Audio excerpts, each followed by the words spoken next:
Hello and welcome to another marketing strategy session. We have Shel with us and we're going to talk about something called sustainability, especially in today's time.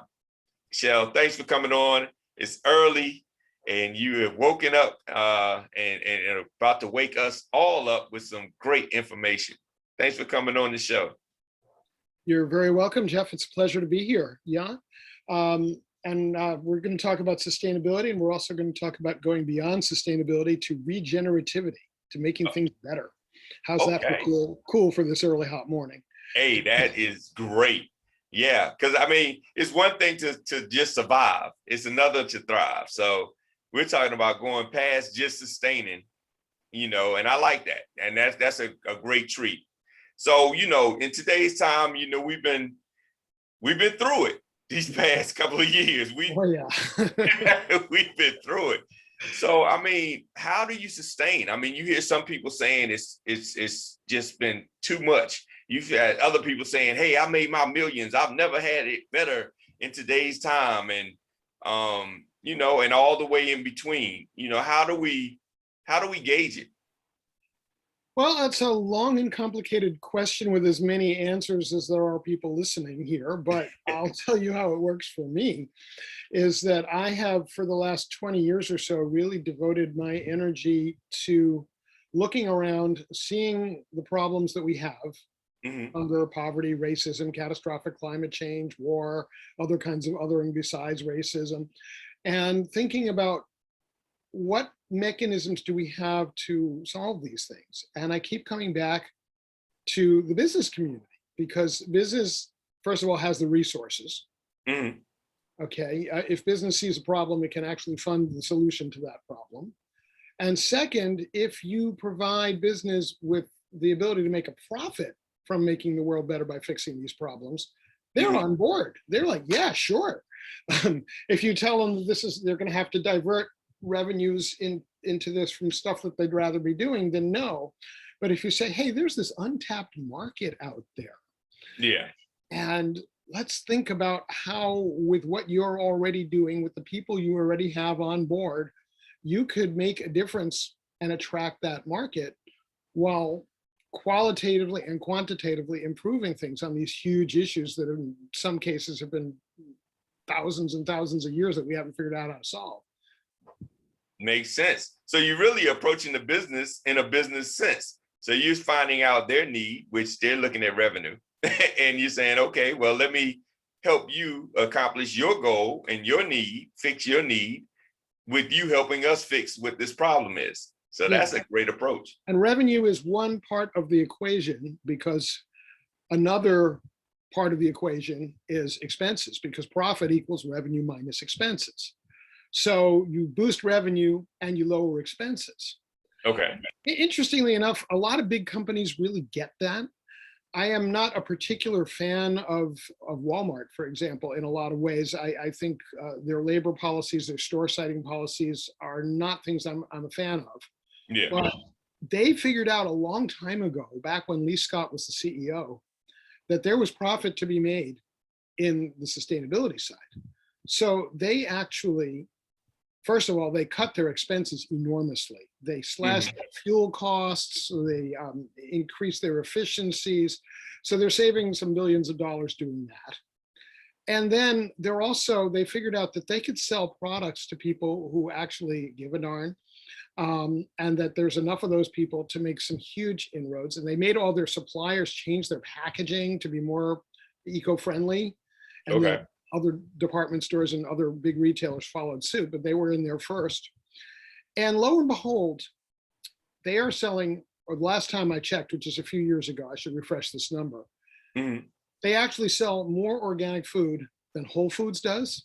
And here's the really interesting thing. Who are they selling it to? Not the granola eating, Volvo driving, baby boomer who's been doing this for years and lives in the affluent suburbs. They're selling it to working class people who ain't never gonna set foot in a Whole Foods in their life. And that to me is the real beauty of this, that they have monetized a market that was originally seen as unmonetizable. And they've done it in ways that are very, very effective. And I still won't shop there, but I'm very glad that they're pioneering this for the business community in a whole lot of ways. And people are always shocked when I bring them up as an example of doing something right, because so much of the stuff they've done is not things I consider doing right. Yeah. But on this one thing, they've really taken a leadership role. And so you have a whole new, I don't want to say generation because it's not generational, but you have a whole new demographic moving into eating natural foods that wouldn't have done it if you had to wait for them to come into Whole Foods. That's interesting, because I didn't even know that they had that organic product. I mean, you always pretty much taught that Whole Foods has it, Walmart has, what fell off the truck. So that's interesting. Yeah, and you see a lot of big companies. Another company that's really embraced this whole idea is Unilever, which is one of the biggest consumer packaged goods companies in the country. And they own a lot of brands that many of us use, like Dove beauty products and Ben & Jerry's ice cream and Hellmann's mayonnaise. These are all Unilever brands. And the really interesting thing is when Unilever bought Ben & Jerry's, a lot of us were very skeptical. And they bought it and they said all this stuff about how all the social good pieces of Ben & Jerry's were going to percolate up through the corporate ladder. And like, yeah, right, sure. But they did. They did it because, again, the CEO, Paul Pullman in this case, the former CEO of Unilever, really made a commitment that that's going to be what the company is going to be about. And that by buying Ben & Jerry's, he was tapping into a resource that had done a lot of the homework, and he was able to move that out to other industries and other sectors very effectively. But I'm sure not everybody who's listening today is running a multi-billion-dollar multinational corporation. So let's bring it down to the tiny business level. I mean, I'm here, one guy sitting in a farmhouse, no full-time employees, a few independent contractors. How does it work for me? Well, I make a piece of my living consulting to companies that want to be doing this thing. And I go in and say, okay, this is what you're good at. This is where your expertise is. These are the kinds of capabilities you have to manufacture. What could you make for whom, and to whom would you sell it that can actually address some of these problems, or who can you partner with? Okay. And it opens up very, very interesting things. Now, when you're talking with these companies, this is something I've found when I'm consulting. A lot of them haven't done the homework to find out who their ideal customer is, to even know how they can address those needs, because it's more of, this is what I offer, this is my product, and in my own head, this is who it services. Not really saying we built it for this particular person's needs. So how do you get past that hurdle to even get them to the sustainability? Well, you ask the next question, which is, okay, you're selling to this market, who else might be interested in this? Oh, okay. So I break down, when I do my Making Green Sexy talks, I talk about 3 different kinds of consumers for green products and services. They're the deep greens. Those are the people like me. We make all our buying decisions based on what are going to be the spinning out effects from our business. Are we going to be supporting child slaves harvesting cocoa for 30 cents an hour on the Ivory Coast, or are we going to be supporting a sustainability that's not just about the resource deployment, but about the humans making that deployment? Okay. Putting in wells in the villages and that sort of thing. Okay. So that's one set. And those are very easy to sell green products. Oh, you buy this because it's green. Oh, sure. Then you've got the lazy greens. People like my mother-in-law, who lives in Queens, New York, part of New York City. And at one point I told her that I wanted to stay at her house because I was going to get a tour of the Markel paper factory, which is 100% recycled, across the river in New Jersey. And of course she said, sure. And then she says to me, I always buy Markel because it's recycled. But my mother-in-law is what I call a lazy green. She always buys Markel because it's right next to the Scott and the other brands on the supermarket shelf, and the she's already in. She's not going to go out of her way for it, but if it's put in front of her, sure. And she said that right after she said, wow, are you going to Jersey? You must have spent some time in New York, man. My wife always says that the one thing she never forgives my daughter for is moving to New Jersey. But the third category is the non-green or even anti-green. Okay. Okay, these are the people who drive their Hummers a quarter mile to pick up a heavily packaged, heavily chemicalized food item from the convenience store and then go on their way puffing their cigars. And so the typical green company says, I'm green, buy from me. And the anti-green or the non-green says, not on your life. Okay. But if they say, buy this mattress because it's the most comfortable night's sleep you'll ever have because it's free of allergens. Okay. You know, and because with all of this natural wool and cotton that's in there, it adjusts to your body. You know, you sell the benefits. The old marketing sell this is not steak. Yeah. And then they say, oh, okay. And then, you know, once you have them, or once they give you the testimonial and say, wow, I can't believe how well I'm sleeping. Then you say, that's because we made a commitment to do this the right way, the green way. And it starts to filter out to other aspects of their life. So it may be that you don't sell the organic fair trade coffee on the basis of it being organic and fair trade, but you sell it on the basis of not only is this the best tasting cup of coffee you're going to have because it doesn't have any chemicals in it, but it's also providing a future for coffee drinkers around the world by making sure that that coffee farmer's kids and grandkids are still going to be able to farm that land. It won't be depleted. It won't be trashed. It'll still be growing coffee. Okay. So you argue for in that category, you're arguing for their self-interest and not the world's self-interest, but the world's self-interest it comes along as a, in their mind, added value. But as an added value. And eventually, you know, I joined my first food co-op, not because I believed at the time in the agricultural models it was supporting, but because I wanted better and cheaper food. Okay.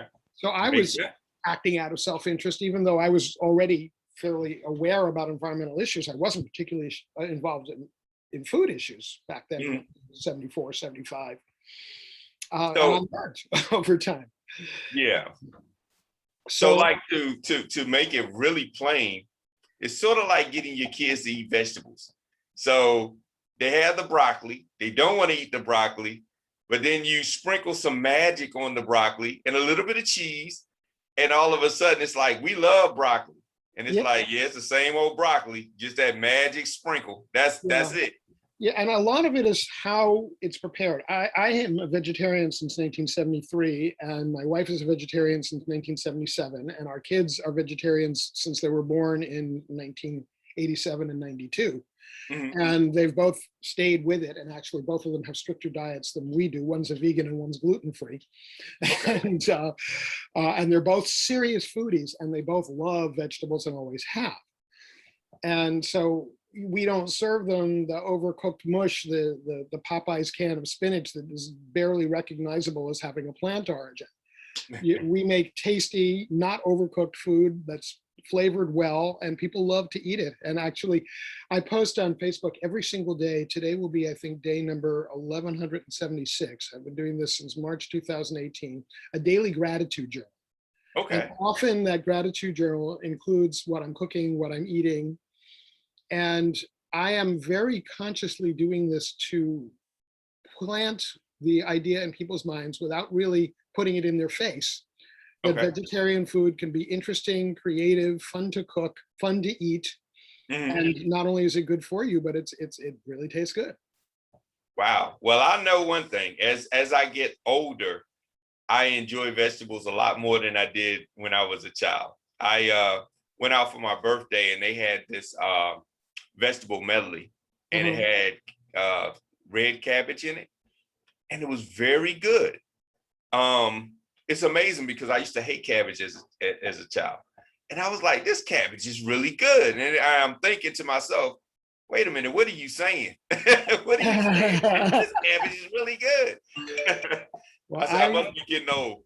Yeah, I used to not like eggplant, and the reason I didn't like eggplant is when I first became a vegetarian, like I would go to a friend's house for dinner. It didn't matter who they were; it was going to be eggplant parmesan. Yeah. And I got my wife loves eggplant parmesan. Yeah. I got so sick of it, and I just often that's one vegetable actually that does need to be cooked thoroughly. The half raw eggplant is no fun at all. Yeah. So I didn't eat eggplant for like 20 years. And then we moved here to this farm, and our neighbor started dropping off vegetables from their surplus. And like, okay, well, we got all this eggplant. What are we going to do with it? And I discovered there are a few ways that I do like it. And Okay. in fact, if you get the Asian eggplants, the long skinny ones, you can eat the skin. You don't have to peel them. They cook much faster. They have a really great flavor. And like, yeah, give me more eggplant. Wow. Wow. I didn't even know there was different ones. That Yeah, wow, that's yeah. interesting.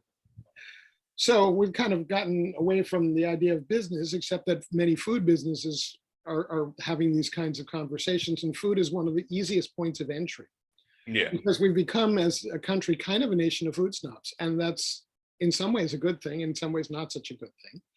But it means that you have a path to that Hummer driving, cigar smoking person who is not going to be reachable about stuff like changing out your incandescent light bulbs for LEDs. Maybe they make enough money that they don't care about the size of the electric bill. But, and incidentally, for those who may not know, those bulbs are now not even factoring in the energy use, cost compatible with regular incandescent bulbs. You can get them for $1, $2 now. They used to be 10 or 30. Yeah. Yeah. You put them in once. Let's see, these in my office up there are still burning brightly. I think I put those bulbs in 2013. Okay. Yeah. Yeah. Yeah. They have made them a lot better. And I was noticing that before you'd have a light bulb in for a year, you're changing it out. Now you can have it for years, and Yep. Yep. a lot more efficient. So that even made sense when you were paying $10 for the light bulb. Now that you're paying $1 for it, it's a no-brainer, or getting it for free when you have an energy audit. Yeah. Yeah. So why would anybody want an incandescent bulb now? And also, you're not, now that global heating is such a concern, and you and I are talking during a heat wave that is absolutely strangling parts of this country right now. And if you can take that light bulb and not pump heat into your space, that's a good thing. That's going to make you more comfortable. It's going to make your air conditioner work less hard if you're using one. And you get into, so technologies like ground source heat pumps instead of a furnace, all of this stuff, we know how to do it. That's the thing.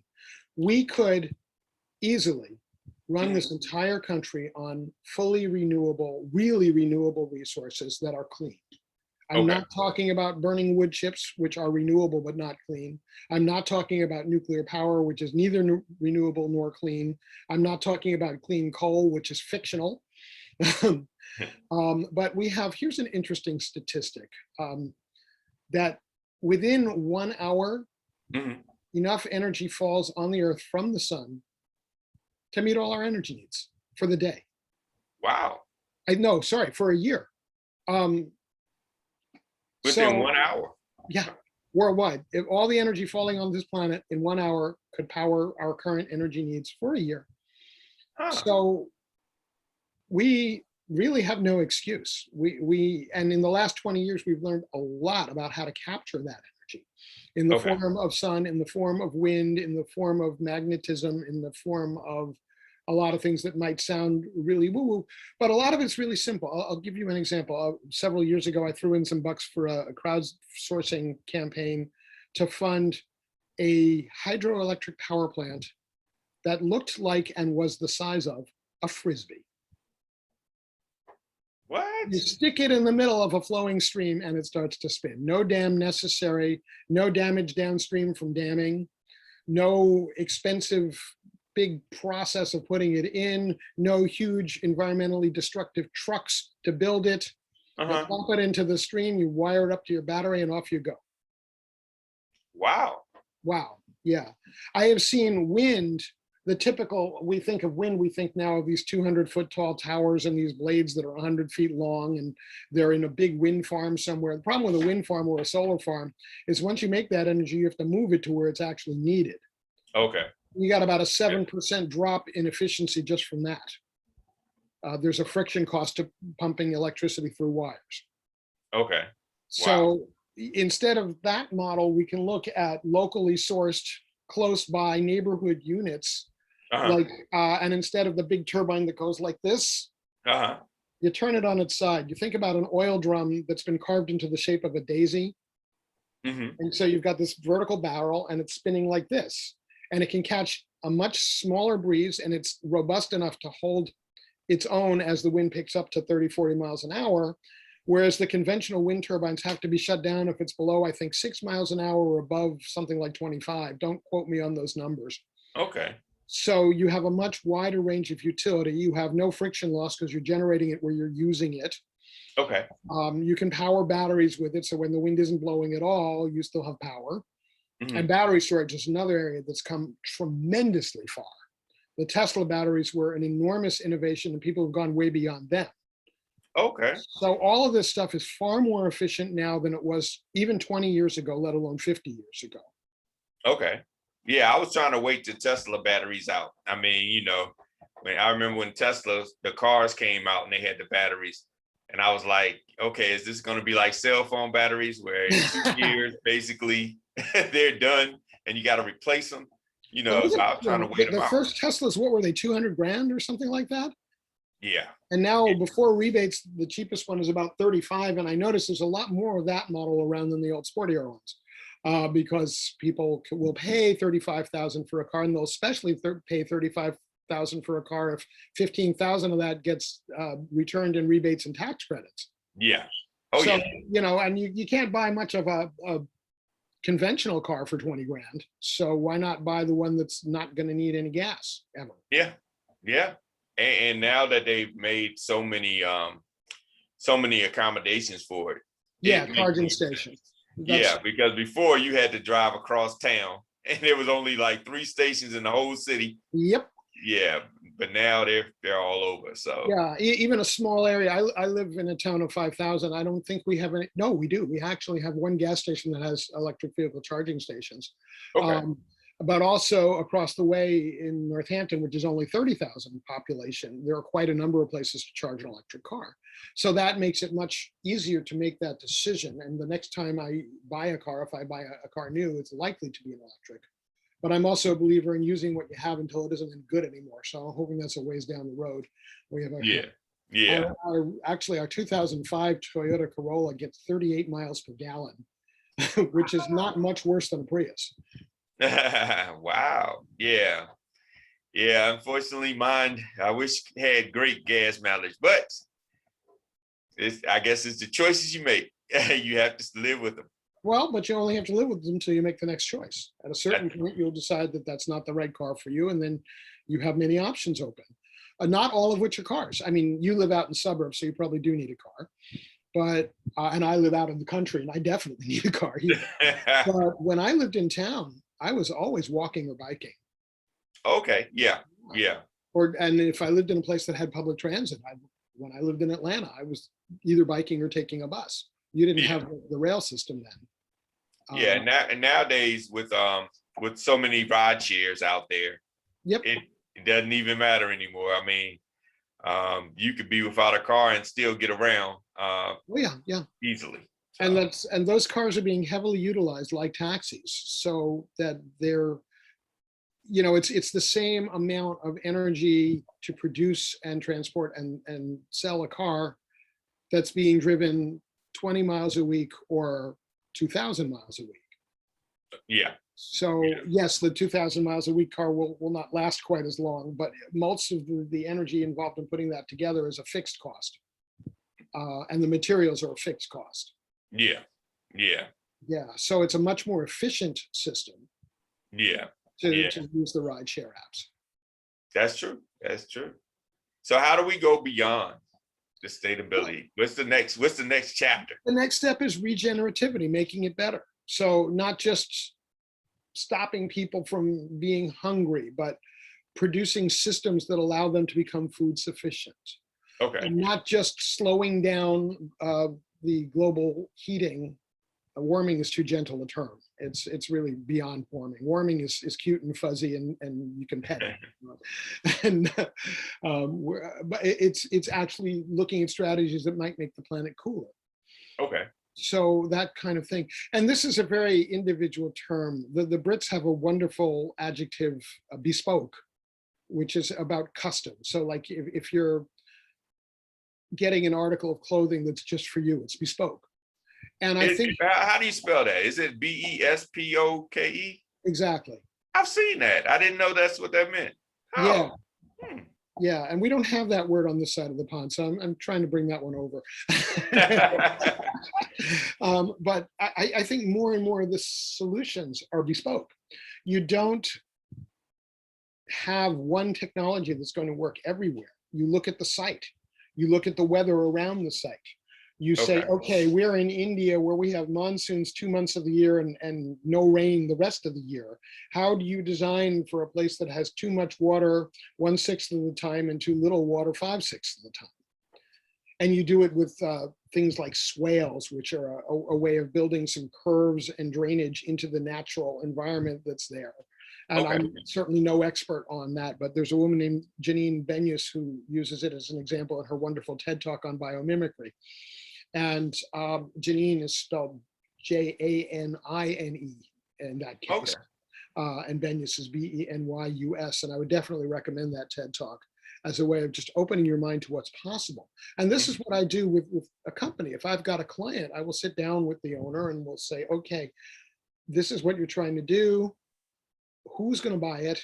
Why are they going to buy it? What other reasons might we give them to buy it? And that's that whole deep green, lazy green, non-green conversation we were having earlier.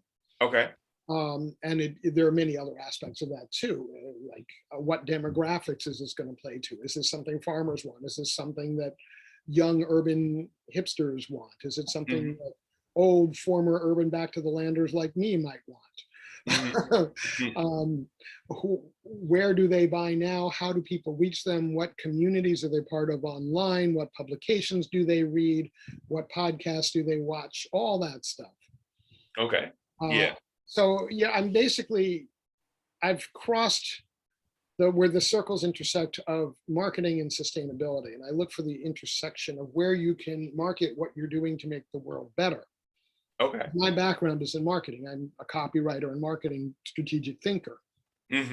And through that lens, I'm almost always able to see possibilities. I'll give you an example. I was doing a show like this at one point, and the host says to me, well, let's make this practical. What would you do for a business? I said, give me an example. Pick a business out of the air. So I had no idea what was coming. He said, what would you do for a pizza shop? Okay. Now, you heard before, you probably guessed I'm a bit of a foodie, so this was a good choice for me.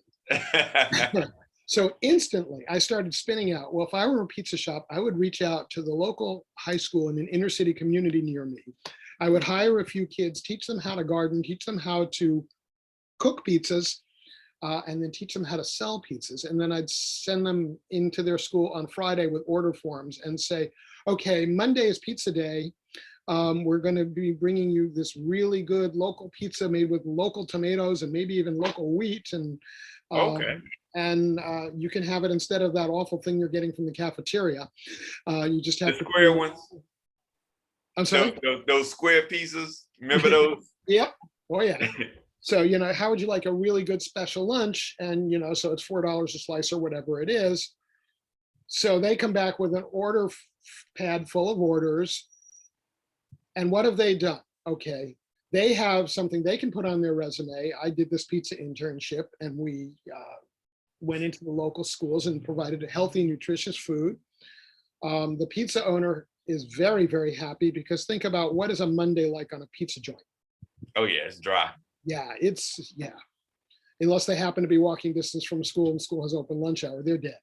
So all of a sudden they've turned a dead business day into 500 slices of pizza pre-sold. And the kids have now something to really be proud of. Yeah. And some job skills that they can transfer to other kinds of environments. Not bad. Yeah, not bad. So I like to look at where can you have multiple wins like that. Yeah. Yeah. So like I had a client who is trying to develop something this size in the solar lighting field. Okay. Yeah, pocket solar lights. And so I helped her figure out who her audiences were. And there were a number of places where she could sell them. And one of them was disaster relief. Okay. Yeah. And Good. then Hurricanes Maria, and I forget the other one's name, they smashed into Puerto Rico. Hmm. So I actually had a contact who was friends with the then mayor of San Juan. Okay. And my client, I wrote her a letter to that mayor about how these are ways that she could help with her product getting into places that have no electricity right now because this hurricane's just knocked it out. Yeah. With this solar product that is going to work for several hours at night after being charged in the day. And one thing Puerto Rico has plenty of is sunshine. Yeah. And then I also wrote, so who's going to fund this? She was in pre-startup mode. Okay. Hadn't done her own crowdfunding thing yet. Okay. So I had moderated a panel at a conference where Coca-Cola had given me a speaker. Okay. It was called the Responsible Business Summit. And so I reached out to that contact. And since you're in Atlanta, this is your local people. Oh yeah, we love them. We did a little research to determine what Coca-Cola was doing in the market in Puerto Rico, which was quite a bit. And we said, this is something you can do for the keeping that market going, for giving them the help they need. You can fund these solar lights. Okay. Now, the magic spark was missing and this project didn't come together. But that's the way I think. You look for ways to do the impossible and make it possible. In fact, let me grab my book because there is such a great quote in there about that. Okay. Right over here. And I know exactly what page it's on. This is my 10th book, Guerrilla Marketing to Heal the World. Okay. And this comes from, of all people, Muhammad Ali. Impossible is just a big word thrown around by small men who find it easier to live in the world they've been given than to explore the power they have to change it. Impossible is not a fact, it's an opinion. Impossible is not a declaration, it's a dare. Impossible is potential. Impossible is temporary. Impossible is nothing. Now, I like that quote so much, I made it the basis for my TEDx talk. Okay. Yeah. Yeah. That's a great quote from a great man. Yeah. So that's kind of how I work. Like there's no such thing really as what is impossible. Impossible to so far is for a man to give birth to a baby, but even that could change. We already have it possible for a woman to give birth to somebody else's baby. So yeah, maybe in my kid's lifetime, it might be possible for a man to carry a baby to term. But just because we haven't figured out a way to do it yet doesn't mean it's really impossible. Yeah. That's true. There are things that are situationally impossible. It's impossible for me to go visit the moon right now because I haven't trained for space. And but if I had decided in my 20s that that's really what I wanted to do, those impossibilities would have become possibilities. Yeah, and nowadays, who knows? I mean, that could be possible in your lifetime because who would have thought they had actual doors?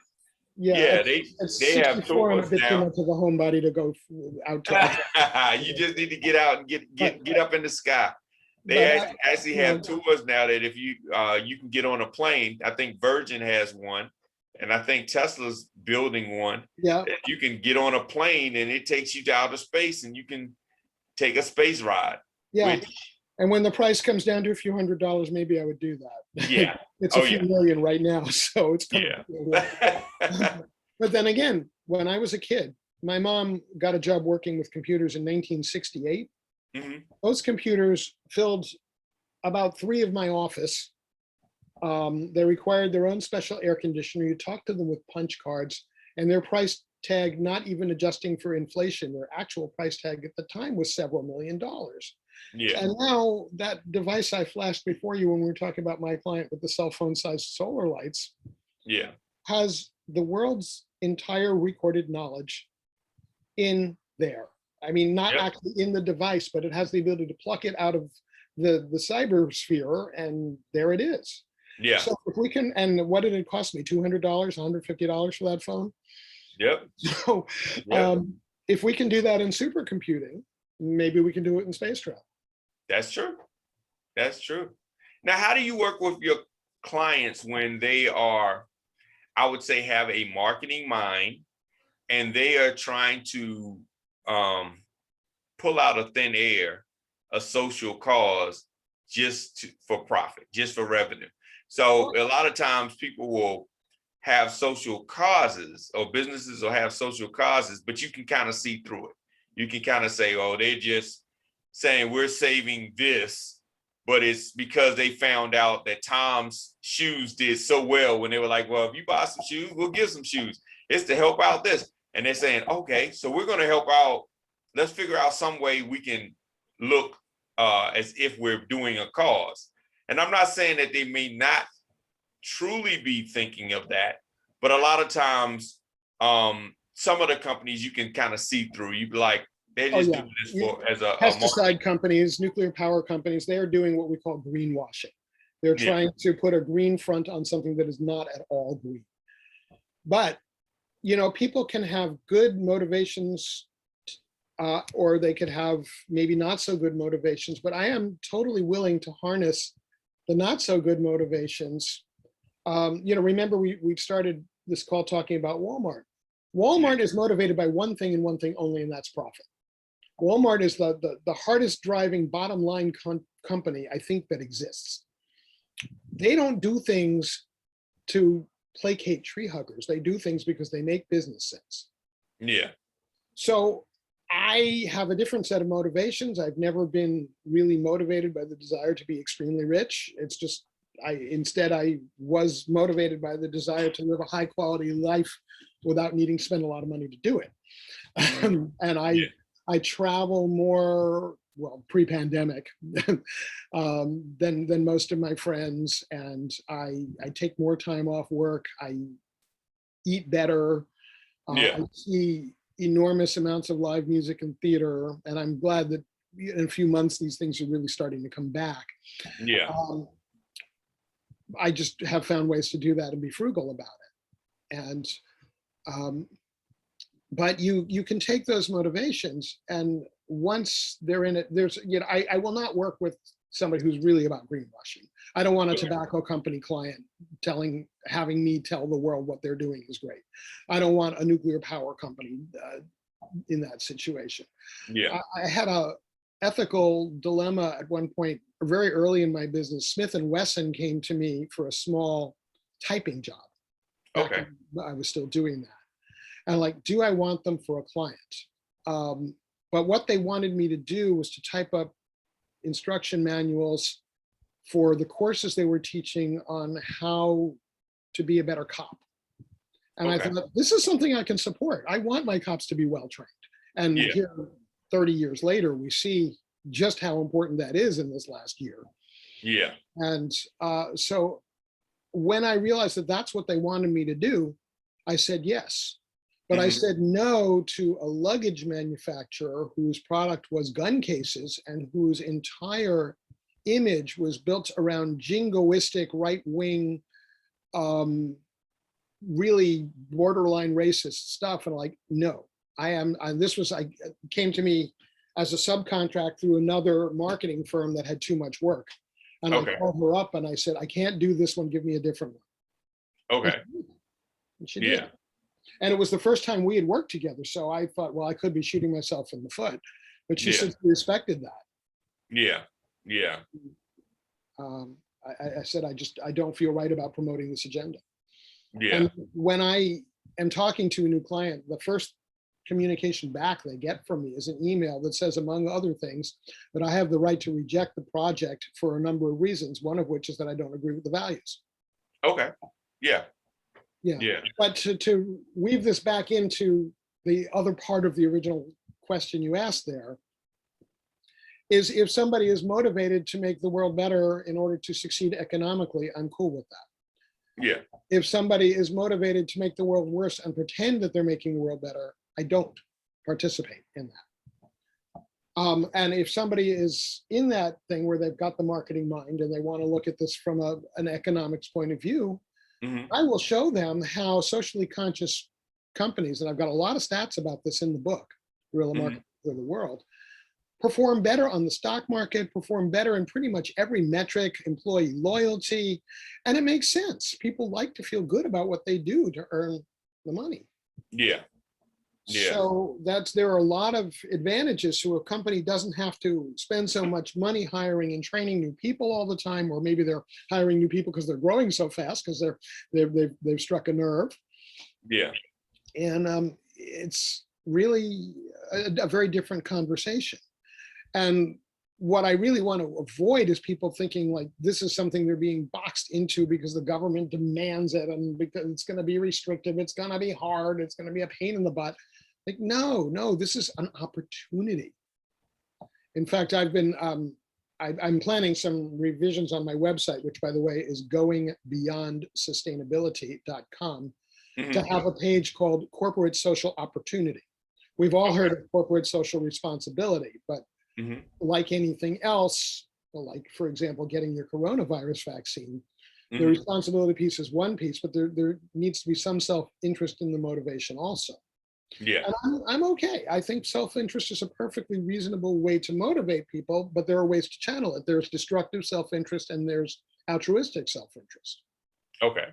Yeah. Yeah. So, we've seen a lot of destructive self-interest recently. In the last 20, 30 years, we saw a lot of businesses that people thought were very solid just disintegrate because they were following that opportunistic, non-altruistic self-interest. We saw what happened under the recent occupant of the White House, who was really, it was all about him. Mhm. Nobody else ever got any credit. And, the man tried to incite a coup. Yeah. Yeah. So what, even if you agree with him politically, that's not okay. Yeah. Um, and so all of these things, each one of them, just like the products and services and marketing strategies are bespoke. You have to look at individually, who is this person? What makes them tick? What do they want out of this? How can I help them achieve that in ways that are congruent with what I want to achieve in the world anyway? Okay. And Yeah. sometimes that means telling somebody, I'm not the right consultant for you. Yeah. Yeah. How can it be win across the board? Yeah. Yeah. Yeah. But that makes great sense. So if somebody you gave the website before, but I want you to give it again, and I want you to also let them know how they can get your book as well as listen to that TED Talk. Sure. Well, my name, actually, you said my first name, but you never said my last name. So it's Shel Horowitz, Horowit, like Tom, Z like zebra. And the Shel is one L, Shel. And the website is goingbeyondsustainability.com. Mhm. A little further down that homepage, there's a picture of the book cover. You can click there, and that'll help you get the book from your choice of vendors, your local independent bookstore, which I recommend, or Amazon, Barnes and Noble, or directly from me with an autograph. Okay. And there's information there about how to work with me as a consultant, how to hire me as a speaker, all that good stuff. Interestingly enough, a lot of my clients are producing books, and that's something I did before I was into this part too, but I'm finding that Okay. I'm doing a lot of socially conscious books, helping people bring them to market. Oh, cool. So I've got one I'm doing now for a group of people who are writing a book on sufficiency and how enoughness is here already. And we don't necessarily have to strive for enormous material wealth. There are other ways to be in the world. Oh, wow. I'm also working on another book for another client on productive perfectionism and how to not let perfectionism trap you. And I see both of those as social change work. Yeah. Yeah. Wow. Yeah. That's And interesting. I'm my Facebook feed, which is where the gratitude journal is posted, is public. So anybody can go Okay. see see what I'm writing that I'm grateful for every day. So Okay. facebook.com and search for Shel Horowitz.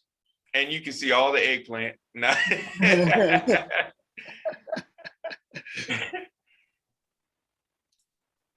Yeah, So that's it's interesting because I've been doing this long enough to really see some change. When I got involved in the environmental movement, it was because of the first Earth Day in 1970. I was a 13-year-old kid, mhm. and this was out there woo-woo stuff. And now it is so mainstream that we're able to look at going not just sustainable, but beyond sustainable, going regenerative.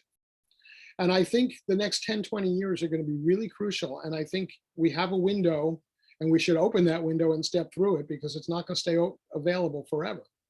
Yeah, yeah, yeah. I think everyone's ready now. Before it was a lot going on, a lot of distractions. But I guess after the past year and a half, 2 years, we've been sitting down. Um, you Yeah, and get to interestingly enough, we gave the environment a break during yeah. COVID. Things got cleaner. But one thing I do want to talk about the idea that one person can make a difference. We all feel so disempowered so much of the time. Mhm. Before we went to recording, I showed the view. I'm going to show it to your viewers now. You see the barn there, and behind that barn is a little mountain called Mount Holyoke, a very famous little mountain with a tremendous view. The mountain immediately past that, which you cannot see from here, Mhm. a developer decided that was the perfect place to put 40 McMansions going all the way up the side of the mountain. Oh And wow. while all of the experts in the environmental movement in the area were going, oh, this is terrible, there's nothing we can do, I went out and organized a movement with some other people. Mhm. And the first meeting of Save the Mountain was held in my dining room, and it was very crowded because I don't live in a McMansion. Mhm. And we had 70 people jammed in there. We had people sitting on the wood stove, people sitting on the bay window. Going to the bathroom was a 5-minute chore of picking your way foot by foot so you didn't step on anybody. And we built a movement. And people at first said, "Oh, you're never going to beat that. It's too much. They can't possibly be stopped." And again, that quote from Muhammad Ali about impossible being a dare. That was the red flag in front of the bull. Like, of course, we're going to figure out a way. It's just a question of how we're going to stop it. And I figured it'll take us 5 years. And I'm willing to put that in. Well, I was only wrong about one thing, and that was the 5 years. We did it in 13 months flat. Oh wow. Just over 1 year after the development was announced in mid-November 2019, and by December 2020, we had won. Wow. Yeah. Man. So never let anybody try to fool you and tell you that a person can't make a difference. That's true. That's true. Think about ordinary people. Who was Nelson Mandela? Nelson Mandela was a convicted felon serving a life sentence in prison. Who was Mother Teresa? She was a nun working in an obscure convent in Calcutta. Who was Martin Luther King? He was a small church preacher at the very, very beginning of his career when he got asked to lead the Montgomery bus boycott. Mm-hmm. Who was Lech Walesa? He was a steel worker in a shipyard before he was president of Free Poland. So not only can one person make a difference, but the world notices. And you don't have to be old either. People like Malala, who, what was she, 14 when she got the Nobel Peace Prize? Or Emma Gonzalez, who was one of the Parkland survivors. Just kids. Amazing amounts of change come from kids. I have a friend who's a 16-year-old entrepreneur that I met on a conscious capitalism networking call. He's in San Diego. One of the things about the pandemic is you meet people you've never met because your geographical restrictions are gone. Yeah. So I was at this meeting in San Diego from my farmhouse in Massachusetts. And I met this kid, and he's going to be changing the world, I assure you. Wow. Yeah. And that's a beautiful thing that, one person can make all the difference. And that one person could be any of us. Yep. And it's never too late either. I went to a 100th birthday party for a friend of mine, and she's a lifetime activist. And people said, "What do you want for your 100th birthday?" She said, "I want a big march and rally downtown with 100 signs for 100 causes." So her friends got together and organized one, and there were 300 causes and 300 signs and 300 people carrying them. And she, a few months after that, that was March, and in June, I had gone to be part of a delegation observing what was going on at the Homestead teenage migrant detention facility that has since been closed due to public pressure in Florida. And she went to one of the talkback events in July. A few weeks later, she died basically of her own choosing. But she was 100. She was still organizing. Wow. That's powerful, man. She was still out there at 100. That's amazing. Yeah, she's not the only one. 3 years earlier, I went to another 100th birthday party for another activist, and she had the mayor and her state representative there, and they were all friends of hers because they'd all worked with her on campaigns over the years. Man, driven by their passion, Yep. you know, driven by the cause. Yeah, she was almost 103 when she died. Wow. So I guess we're still young. I guess. Yeah, in 40 years, I'll be just a little bit older than she was when she died. Wow, So man. I intend to be making good trouble, as John Lewis phrased it, for as long as I can. Yes, definitely, and being productive to the world.